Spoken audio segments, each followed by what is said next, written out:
Hi everyone, welcome to Cola Teaches Math. Today we're going to talk about integrating using U sub 6.9 in the CED. So let's look at this first question I'm going to have right here. I'm going to make a fraction and it's going to be x squared over the radical 1 minus x cubed. So step one, we're going to want to bring up the denominator. That is what I always teach in class. Make sure you negate the power to the negative 1/2 power. U is going to be what's inside the parentheses to a power, so watch my U sub here. U is 1 minus x cubed, du is negative 3x squared dx, and then isolate the dx and get dx equals du over negative 3x squared.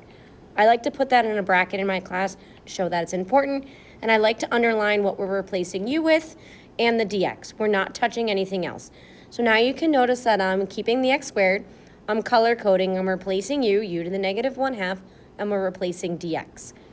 We are going to cross out the x squareds. If your x's don't cancel, you did something wrong. And we're going to bring the negative 1/3 in front because we all know we can bring constants in front of the integrand. Your goal is to get u to a number. That is our goal for using chain rule. So now we're going to have negative 1/3, add 1 to the power, u to the 1/2. Dividing by 1/2 is the same as multiplying by 2. So our final answer is negative 2/3, 1 minus x cubed to the 1/2 plus c. All right, let's look at another example here. So now I'm going to have x times x squared plus 4 to the 7. This is a chain rule. It's parentheses to a power. U is going to be x squared plus 4. Du is going to be 2x dx. Isolate the dx. Dx is du over 2x. Only plug in for the u and the dx. I would underline that. You do not touch the other stuff because that other x is going to cancel.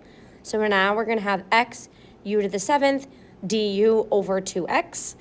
My x's cancel. And we always want to bring out the number in front, so we're going to bring out the 1/2, not a 2, a 1/2, u to the 7th du.